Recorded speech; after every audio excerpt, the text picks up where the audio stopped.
আসসালামু আলাইকুম। জমির বাজার থেকে আপনাদের স্বাগত।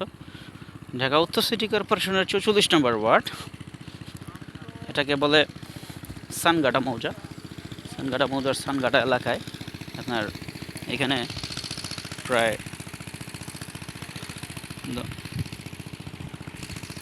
10 কাঠা এবং 10 কাঠা সাথে আরও 5 কাঠায় টোটাল 25 কাঠা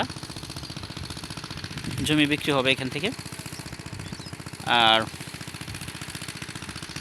এই ভিডিওর ভিতরে যা দেখতেছেন এইখানেই সীমানাটা আপাতত ওইভাবে দেখাতে পারছি না, তারপরও চেষ্টা করতেছি। এই যে একটা গাছের মতো আছে, এখান থেকে সরাসরি চলে আসছে এইভাবে এইখানে, এই যে এখান থেকে চলে যাবে এইখানে, ওইখান থেকে এই যে এইখানে, এখান থেকে আবার চলে আসছে এখানে, মানে এখান থেকে যে এদিকে গ্যাপ, হ্যাঁ, এইটুকুর ভিতরে এই 25 কাঠা জমি। আপনারা যারা একটু কম দামে জমি খুঁজতেছেন, কম দামে জমিগুলোর মধ্যে এটি একটা, এটা সানগাড়া মৌজা বলে।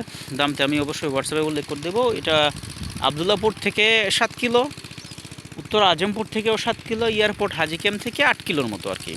আর সবচেয়ে প্লাস পয়েন্ট হচ্ছে পূর্বাচল থেকে এটার দূরত্ব হচ্ছে মাত্র 1 কিলোর মতো, ডাইরেক্ট সরাসরি উত্তর সামান্য কিছু পশ্চিমে 300 ফিট দিয়েও আপনার কি বলে তেরমুখ ব্রিজ হয়ে আসা যায়। আমি তেরমুখ ব্রিজটা যদি দেখাই, এই যে একটা চুঙ্গির মতো দেখা যাচ্ছে, এটার পাশে হচ্ছে এই যে এটা হচ্ছে তেরমুখ ব্রিজ, একটা আঙ্গুলের মাথায় যেটা দেখতে পাচ্ছেন এটা হচ্ছে তেরমুখ ব্রিজ।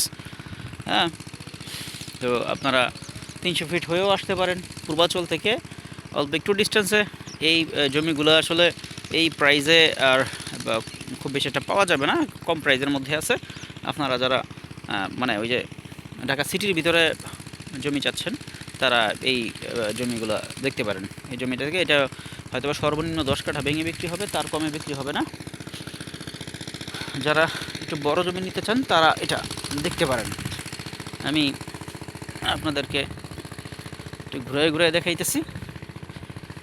এখান থেকে বসতবাড়ির দূরত্ব হচ্ছে 1 কিলোর মতো আর কি, 1 কিলোও হবে না, মানে 7-8 মিনিট হাঁটলে আপনি বসতবাড়ি পাবেন আর কি।